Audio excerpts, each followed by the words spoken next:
सोचिए, आपके सामने एक इंसान बैठा है। उसकी आंखों का एक्सप्रेशन बदल चुका है। उसकी आवाज़, उसकी बॉडी लैंग्वेज, सब कुछ अलग है। और वो कहता है, मैं वो नहीं हूँ जो तुम समझ रहे हो। आप क्या सोचेंगे? क्या वो इंसान सच में किसी और के कंट्रोल में है, या फिर उसका दिमागी उसके खिलाफ काम कर रहा है? सदियों से लोग इस फिनोमिनन को पजेशन कहते आए हैं, लेकिन आज साइंस कहता है कि इसके पीछे कुछ और भी हो सकता है। तो सवाल ये है, क्या एक्सोर्सिज्म एक स्पिरिचुअल बैटल है या एक मिसअंडरस्टूड मेडिकल कंडीशन? आज हम इसी सच को एक्सप्लोर करेंगे बिना किसी बायस के। 1970 में जर्मनी में एक केस सामने आया। एनीलीजे मिशेल, एक यंग लड़की, बिल्कुल नॉर्मल लाइफ जी रही थी, लेकिन धीरे धीरे उसमें अजीब चेंजेस आने लगे।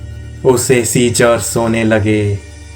वो डिप्रेशन में चली गई और फिर एक स्टेज आया जहाँ उसने क्लेम किया कि उसके अंदर एंटिटीज़ हैं। उसका बिहेवियर इतना एक्सट्रीम हो गया था कि वो रिलीजियस सिंबल से रिएक्ट करती थी, प्रेयर्स सुन के चिल्लाती थी और अपने आप को हार्म करती थी। डॉक्टर्स ने इसे न्यूरोलॉजिकल और साइकोलॉजिकल इशू बताया, लेकिन उसके फैमिली को लगा ये कुछ और है। फिर शुरू हुआ एक्सोर्सिज्म। एक बार नहीं, 2 बार नहीं, बल्कि 60 से ज़्यादा सेशंस, महीनों तक रिचुअल्स चलते रहे और फिर एक दिन उसकी डेथ हो गई। ऑफिशियल कॉज माल न्यूट्रिशन और मेडिकल नेग्लेक्ट। लेकिन जो लोग उस प्रोसेस का हिस्सा थे वो आज भी कहते हैं जो हमने देखा वो नॉर्मल नहीं था। तो क्या वो पजेश थी या फिर एक बीमार इंसान जिसे गलत समझा गया? साइंस कहता है ऐसे केसेस को समझने के लिए हमें ब्रेन को समझना पड़ेगा। कुछ मेडिकल कंडीशंस हैं जो बिल्कुल सेम सिम्टम्स क्रिएट कर सकती हैं। एपिलेप्सी, जिसमें सीजर्स के दौरान इंसान अपना कंट्रोल खो देता है और उसकी मूवमेंट्स और आवाज़ अब नॉर्मल हो सकती है। सिज़ोफ्रेनिया, जहाँ इंसान वॉइसेस सुनता है और उसे लगता है कि कोई और उसे कंट्रोल कर रहा है। डिसोसिएटिव आइडेंटिटी डिसऑर्डर, जहाँ एक ही बॉडी में मल्टीपल पर्सनैलिटीज़ डेवलप हो सकती हैं। और स्लीप पैरालिसिस, जहाँ इंसान फुली अवेक फील करता है लेकिन बॉडी मूव नहीं होती है और हेलुसिनेशंस इतनी रियल होती हैं कि वो किसी प्रेजेंस का एहसास दिलाती है। अब सोचो, अगर कोई इंसान इन कंडीशंस से गुजर रहा हो और उसके आसपास के लोग पहले से ही सुपर नेचुरल चीज़ों में बिलीव करते हो, तो वो क्या कंक्लूज़न निकालेंगे? ये पजेस्ड है। मतलब कई बार जो चीज़ हमें पैरानॉर्मल लगती है वो एक्चुअली ब्रेन का एक कॉम्प्लेक्स रिएक्शन होती है। यहाँ तक सब कुछ लॉजिकल लगता है, लेकिन प्रॉब्लम तब शुरू होती है जब कुछ केसेस इस एक्सप्लेनेशन में फिट नहीं बैठते। कुछ लोग ऐसे बिहेवियर्स दिखाते हैं जो एक्सप्लेन करना मुश्किल हो जाता है, जैसे अननोन लैंग्वेजेस बोलना, अनयूजुअल स्ट्रेंथ दिखाना या ऐसे डिटेल्स बताना जो उन्हें पता ही नहीं होना चाहिए।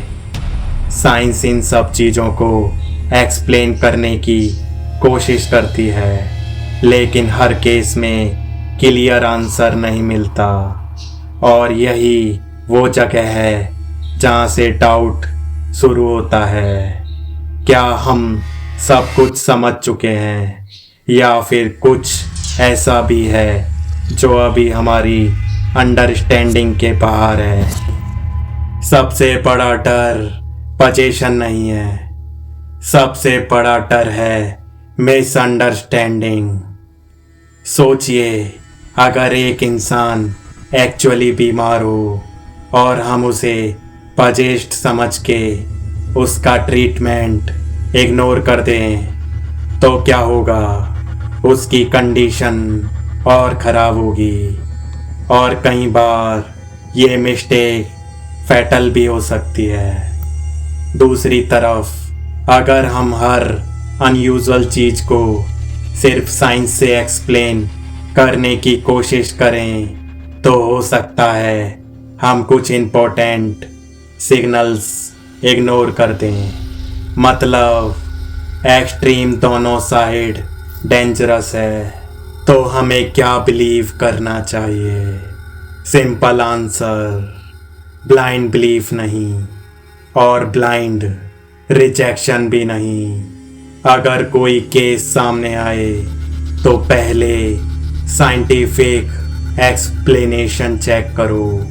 डॉक्टर्स, साइकोलॉजिस्ट्स, उनकी हेल्प लो, और साथ ही ओपन माइंड भी रखो, क्योंकि हिस्ट्री ने हमें बार बार दिखाया है कि जो आज इम्पॉसिबल लगता है वो कल एक्सप्लेन हो सकता है।